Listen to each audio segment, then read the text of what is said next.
Okay students, आज हम बात करेंगे एटॉमिक मास के बारे में। एटॉमिक मास के बारे में इन्होंने क्या बोला गया, देखो। The most remarkable concept that Dalton atomic theory propose was that of the atomic mass. ये कह रहा है कि जो मोस्ट रिमार्केबल कॉन्सेप्ट था ना किसका, डाल्टन एटॉमिक थ्योरी का, वो किसके ऊपर बेस्ड था, वो अपना एटॉमिक मास के ऊपर था। उन्होंने क्या बोला, according to him each element had a characteristics atomic mass. ये इन्होंने क्या बोला, किसने, डाल्टन ने ये बोला कि प्रत्येक एलिमेंट मतलब ईच एलिमेंट हैड, उसके पास हमारा कोई जो भी एलिमेंट है मतलब ईच एलिमेंट के पास हमारा कुछ ना कुछ एटॉमिक मास हमारा होगा। This The theory could explain the law of constant proportion so well that scientists were promoted to measure the atomic mass of an atom। ये थ्योरी है वो एक्सप्लेन करती है law of the constant proportion की।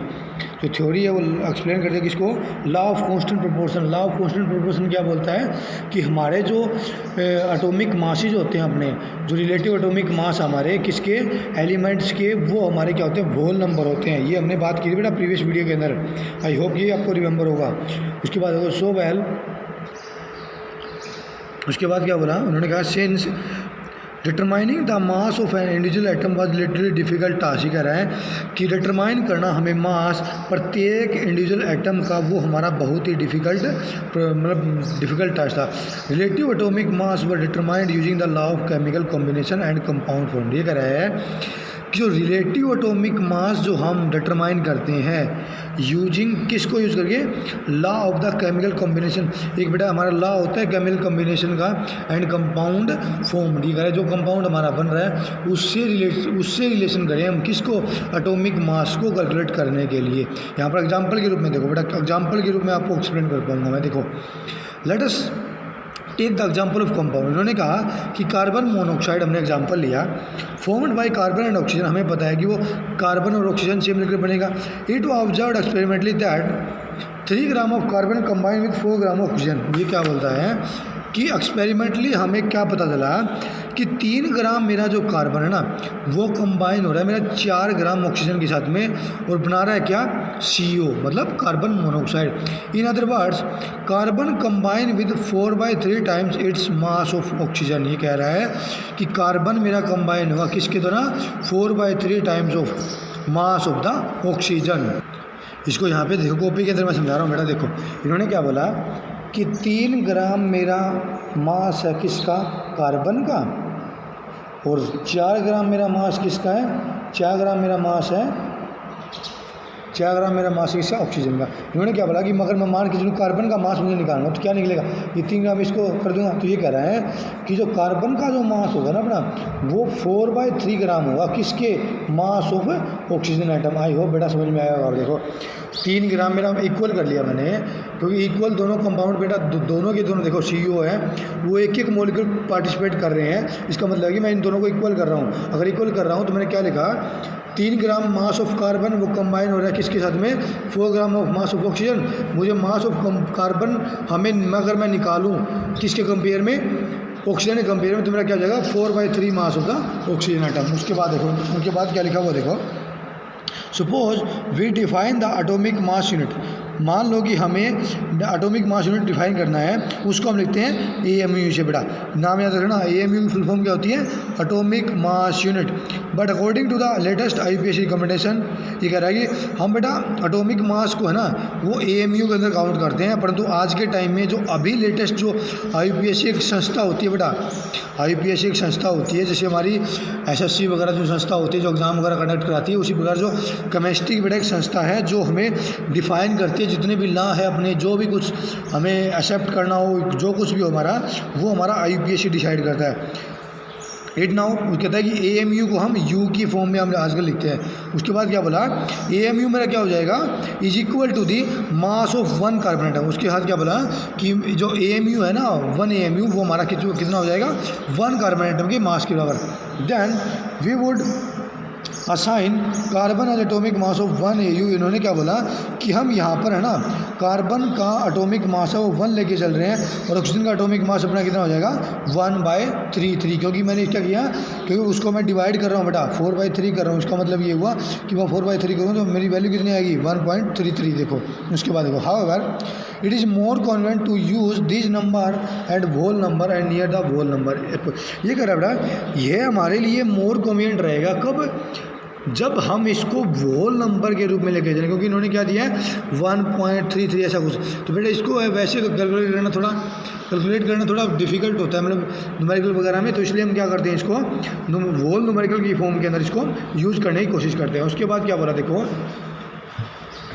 वाहिल searching for various atomic mass unit. ये कह रहा है कि जब हम बहुत सारे एटॉमिक मास यूनिट को कैलकुलेट करते सर्च करते हैं, scientist initially took 1/16 of mass of atom to natural occurring oxygen as the unit. ये कह रहा है जो इनिशियली जो साइंटिस्ट जो यूज़ करते हैं ना किसी का एटॉमिक मास निकालने के लिए, तो वो क्या करते हैं 1/16 यूज़ करते हैं किसका, मास of atom of natural occurring oxygen, जो नेचर के अंदर हमारी ऑक्सीजन है वो पाई जाती है, उससे रिलेटेड उन्होंने बोला गया है। उसके बाद देखो this law consider relevant due to 2 reason. ये कह रहा है कि यह लॉ हमारा रेलिवेंट है 2 रीजन की वजह से। कौन कौन से, oxygen react with large number of atom element and form compound. ये कह रहा है क्योंकि ये कह रहा है कि हम ऑक्सीजन को क्यों यूज़ कर रहे हैं 1/16 हम ऑक्सीजन का यूज़ क्यों कर रहे हैं, क्योंकि बेटा जो ऑक्सीजन का जो एटॉमिक मास होता है ना वो अपना 16 होता है, याद रखना उसको भूलना नहीं है।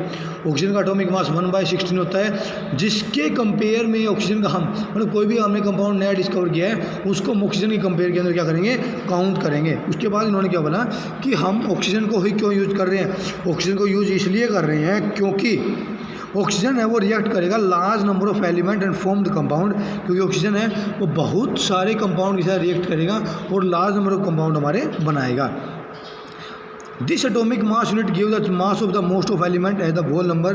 ये कह रहा है ये जो हमारा एटॉमिक मास है वो देता है हमें क्या, most of element with the whole number. Whole number के अंदर हमें मास देता है ये जितने भी ऑक्सीजन के रिलेशन के अंदर हम कैलकुलेट करते हैं। मतलब बेटा ये हुआ कि यदि हम ऑक्सीजन के कंपेयर के साथ में अगर किसी का मास कैलकुलेट कर रहे हैं ना, इसका मतलब ये हुआ कि वो हमें वोल नंबर के अंदर दे रहा है। वोल नंबर का मतलब बेटा आई होप बेटा आपको पता हुआ कि वोल नंबर हमारा क्या होता है।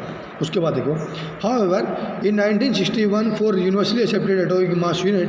ये कह रहा है कि 1961 के अंदर जो यूनिवर्सली एक्सेप्टेड जो मास हमारा उसने क्या बोला गया, ये देखो बेटा ये 90-60 जो आज के टाइम में यूज़ कर रहे हैं ना वो हम कार्बन 12 का यूज़ कर रहे हैं, परंतु जो कह रहा है कि जब 90-60 से पहले की जो बात कर रहे थे ना उस टाइम हम किसका यूज़ करते थे, उस टाइम हम ऑक्सीजन का यूज़ करते थे। बेटा याद रखना, ये कंफ्यूज नहीं होना है। अगर आपके एग्ज़ाम में बेटा ये आता है तो हमें कार्बन 12 यूज़ करना है आइसोटोप, परंतु अगर कंपेयर के साथ में बोल दिया जाए आपको कि पहले वो किसकी फॉर्म में कैलकुलेट करते थे, उस समय आप ऑक्सीजन का यूज़ कर सकते हो, मतलब 1/16 का यूज़ कर सकते हो। उसके बाद देखो, हाउएवर इन 1961 universally accepted atomic mass unit. ये कह रहा है कि पूरे वर्ल्ड के अंदर एक्सेप्ट किया गया था एटॉमिक मास यूनिट को, carbon 12 isotope was chosen as the standard reference for the measuring atomic mass. बेटा ये कह रहे हैं कि 1960 के बाद में यूनिवर्सली मैंने पूरे वर्ल्ड के अंदर एक्सेप्ट कर लिया गया कि जो एटॉमिक मास हम कैलकुलेट करेंगे वो कैलकुलेट करेंगे हम किसके कंपेयर में, कार्बन 12 के कंपेयर में। परंतु 1961 से पहले हम किसके साथ कंपेयर करते थे, वो करते थे हम ऑक्सीजन के साथ में। उसके बाद क्या बोला गया, इसको क्या यूज़ कर रहे हैं हम, standard reference for the measuring atomic mass. ये करेगी इसको हम रेफरेंस के रूप में कर रहे हैं कि जितने भी हमारे एलिमेंट डिस्कवर होंगे नेचर के अंदर, जो भी एलिमेंट है उसको हम कार्बन 12 के कंपैरिजन के अंदर हम लेकर चलेंगे कि इसका एटॉमिक मास हमारा इतना होगा। कार्बन 12 का एटॉमिक मास हम 12 लेके चल रहे हैं, उसके कंपैरिजन में जितना भी जिसका एटॉमिक मास आएगा हमारा उसके साथ हम उसका लेकर चलेंगे। उसके बाद क्या बोला गया, देखो 1 atomic mass unit is mass unit equal to exactly 1/12 the mass of 1 carbon। बेटा 1 AMU डेफिनेशन अगर आपकी पूछी जाए तो यहाँ से लिखनी है आपको, इसको अंडरलाइन कर लो, ब्रैकेट के अंदर क्लोज कर लो। इसको क्या बोला कि जो 1 एटॉमिक मास यूनिट होगी ना वो mass unit equal to the किसके इक्वल होगी हमारी, exactly 1/12 the mass of 1 atom of carbon 12 किसके इक्वल होगी, 1/12 ऑफ द मास, मतलब कार्बन के 1/12 के मास के बराबर हमारा होता है क्या, 1 एटॉमिक यूनिट, मास यूनिट। उसके बाद देखो relative atomic mass of each of all element has been found with respect to atom of the carbon 12। मैंने आपको बता दिया बेटा कि जो रिलेटिव एटॉमिक मास जो कैलकुलेट करेंगे ना हम, जितने भी हमारे एलिमेंट के वो पाए गए हैं किसकी हद में, हम मतलब फाउंड करते हैं उसको फाउंड करते हैं with relative to the carbon 12। उसके बाद देखो इन्होंने क्या बोला, एग्जांपल दिया बेटा, क्या अच्छा एग्जांपल दिया। इन्होंने क्या बोला कि इमेजिन करो एक फ्रूट सेलर है, वो सेल कर रहा है फ्रूट को विदाउट एनी स्टैंडर्ड वेट, मतलब कोई स्टैंडर्ड वेट नहीं है उसके पास, वैसे ही अपना जो वेट करके अपना जो फ्रूट है वो बेटा बेच रहा है हमको। He take a watermelon and says this has mass equal to 12 unit. ये कह रहा है बेटा कि इन्होंने क्या बोला कि उसने एक वाटरमेलन लिया, तरबूज लिया, और उसने बोला, क्या बोला कि this has mass equal to 12 unit. उसका जो मास है ना वो 12 यूनिट के बराबर है। मतलब ये हुआ कि 12 वाटर जो मेलन यूनिट है या फिर 12 फ्रूट मास यूनिट। इसका मतलब ये हुआ कि जो 12 वाटरमेलन यूनिट होंगे या फिर हमारा किसके इक्वल होगा, 12 फ्रूट मास यूनिट के। He make 12 equal piece of the watermelon and find the mass of each fruit he is selling. ये कह रहा है कि उसने उस वाटरमेलन के 12 पीस कर दिए और उसके बाद उसको पाया कि mass of each fruit he is selling related to the mass of the 1 piece of watermelon. उन्होंने क्या किया कि जो 12 जो उसने टुकड़े किए थे ना वो हमारे किसके इक्वल हो रहे थे, वो अपने कंप्लीट एक वाटरमेलन के इक्वल हो रहे थे। उसके बाद उन्होंने क्या बोला, now he sell his fruit by relative ये फ्रूट मास यूनिट। उसके बाद क्या बोला उन्होंने, जो अब जो मतलब काटने के बाद में जो उसको बेच रहा है ना वो किसकी फॉर्म में बेच रहा है, रिलेटिव मास यूनिट की फॉर्म में बेटा उसको बेच रहा है। आई होप कि बेटा क्लियर होगा। उसके बाद उन्होंने क्या बोला, similar to this relative atomic mass of atom of element is defined as.